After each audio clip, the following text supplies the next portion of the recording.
Welcome to an all-new LayItOmni. Allow me to lay it on you. Well, guys, it looks like the tables have officially turned. You guys remember Dogpack404, the ex-MrBeast employee, and all those videos he's been making canceling MrBeast? We're talking about serious allegations of unethical practices, illegal lotteries, and even manipulating his audience. But is there any truth to these claims, or is it just another disgruntled ex-employee looking for clout? Stick around because I'm summarizing everything that you need to know, while summarizing a new video that just popped up by a YouTuber by the name of Soggy Cereal, who is now exposing Dogpack404 for his false expose on MrBeast. So without further ado, let's get into it. So first, let's break down exactly what the controversy actually is. Dawson, who goes by the username Dogpack404, is a former employee of MrBeast's team. You guys know MrBeast, okay? He's one of the biggest creators on YouTube, known for his jaw-dropping challenges, life-changing giveaways, and charitable stunts that impact thousands of lives. But with that level of influence, it's not surprising that he's also a prime target for controversy. Dawson joined MrBeast's team, but was only there for a brief stint, only about 3 weeks. After being fired, instead of moving on, he decided to come back swinging with the series of YouTube videos filled with explosive allegations. Most of you at home who follow this channel probably recall these videos because we went over it in great detail, me and the rest of the internet as well. But in case you might have forgotten, what exactly is Dawson accusing MrBeast of? First up, Dawson alleges that MrBeast knowingly hired a registered sex offender who he says was given the nickname Delaware because this individual was allegedly banned from the state. He claims that employees made jokes about it behind the scenes, implying a toxic work culture. If true, this would be a massive scandal for MrBeast, who's built a brand on positivity and giving back to the culture. But there's more. Dawson goes on to accuse MrBeast of rigging challenges to manipulate outcomes. He claims that the contestants were given special privileges, like being allowed to leave and return, or even being replaced behind the scenes to control the result. These accusations, if true, would completely undermine the authenticity that MrBeast fans believe in. Then there are the allegations around MrBeast's chocolate brand Feastables. Dawson claims that the company is cutting corners by using child labor in its supply chain. This directly contradicts MrBeast's philanthropic image and, if true, would be a huge blow to his reputation. Also, according to Dawson, the work environment at MrBeast's company is allegedly toxic, with employees being mistreated, overworked, and pressured into going along with questionable practices just to keep their job. And finally, Dawson claims that MrBeast's giveaways and lotteries, the ones where he gives away insane prizes, were being run illegally. He alleges that these contests required viewers to buy products to enter, which would be against the law in many states. So yeah, guys at home, these are serious accusations. Okay, we've been seeing many more float around from many other people as well within that circle. But before anyone jumps to conclusions, it's always important to get more information.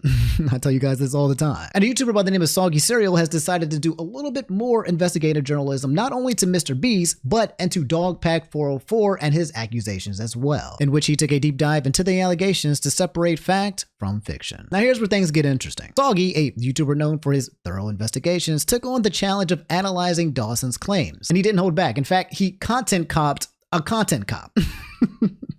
If you know, you know. If you don't, it's okay. But let's break down what he found, starting with some of the most explosive accusations. First, let's talk about the alleged hiring of a registered sex offender. According to Dogpack404, this person was nicknamed Delaware to mock their legal troubles. But Soggy did some digging and found out that Delaware was simply a nickname this person had long before they joined MrBeast's team. It turns out that this individual used to work at Best Buy, and MrBeast hired him without any prior knowledge of a criminal record. There was no shady conspiracy, just a bad hiring decision from when MrBeast was still new to running the business. This is a pretty big deal because there's been multiple accusations from a lot of other people who have been saying that Jimmy did know about Delaware and his prior history. Knowing if someone is a registered sex offender before bringing them into your team kind of changes everything, the entire plot, the entire line. Anyway, then there's the accusation of the rigged challenges. Dogpack404 claimed that contestants were given special treatment to manipulate the outcomes of videos. However, Soggy countered this by showing behind the scenes footage and interviews with actual employees. These sources confirmed that any breaks given to contestants were strictly for safety reasons. In the high pressure environment of these physically demanding challenges, safety has to come first. In terms of the allegations of the child labor and the Feastables supply chain, Soggy debunked this one as well, showing that Feastables has certifications and partnerships to ensure ethical sourcing. Soggy suggests that Dawson's claims were not only misleading, but also damaging to the reputation of an ethical business trying to make a positive impact. They also talked about Jake Weddle. Remember Jake Weddle? He's the guy that basically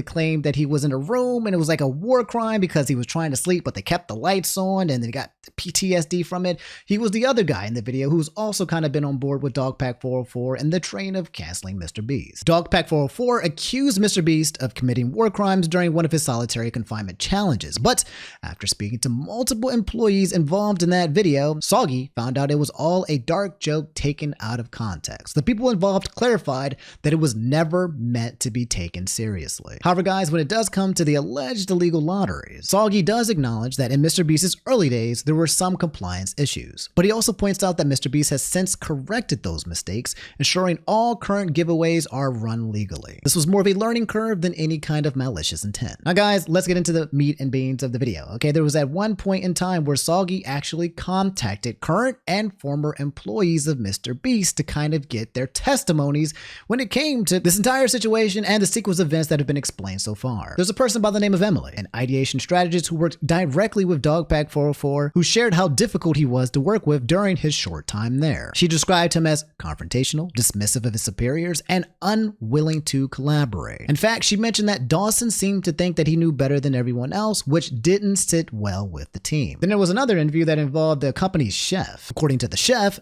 Dawson bluntly told him that the food was trash and demanded better catering, which left a bad taste in everyone's mouth, pun intended. Soggy also revealed that many of Dogpack's clips were heavily edited to distort the truth. For example, Dawson showed a clip of a contest winner complaining about not receiving promised support from MrBeast, but conveniently left out the part where the winner clarified that MrBeast did, in fact, help him later. So yeah, that's basically the gist of it. After everything we've heard, you're probably wondering where I stand on this. Honestly, if I could be completely real with you guys, okay, I haven't been a fan of Dogpack404's follow-up explanation when it comes to all of these events. When he brought everything out to the limelight, I think everyone had suspicions, red flags, and concerns that needed to be addressed. But as the investigation continued to unfold and unveil, it started to feel almost like cinematic. And a lot of people felt like Dogpack404 and some of the people in the company were just trying to create, careers off of canceling MrBeast. On top of that, there have been so many mistakes that take away the credibility of Dogpack404 as a journalist, and that's pretty important to have, especially when you're kind of like the #1 spearhead that's, coming against Jimmy to make these claims, making mistake after mistake after mistake, like the whole situation with him and Rosanna Pansino, where they kind of alleged there was like pedophilia involved and they were calling the FBI and all of that jazz. It starts to feel like an agenda, okay? Dogpack404 is already biased in the fact that he got fired from the company and doesn't feel good about the events that happened, but now it's kind of leaning in a direction where I think the end result is that they want Jimmy to be guilty and they're going to try to connect as many dots as possible to make that the case. For those of you guys at home who really wanted to see MrBeast fall or wanted to see if he was guilty, it does look like the accusations and the claims are becoming more and more flimsy as time goes by. Does this mean that MrBeast is completely innocent?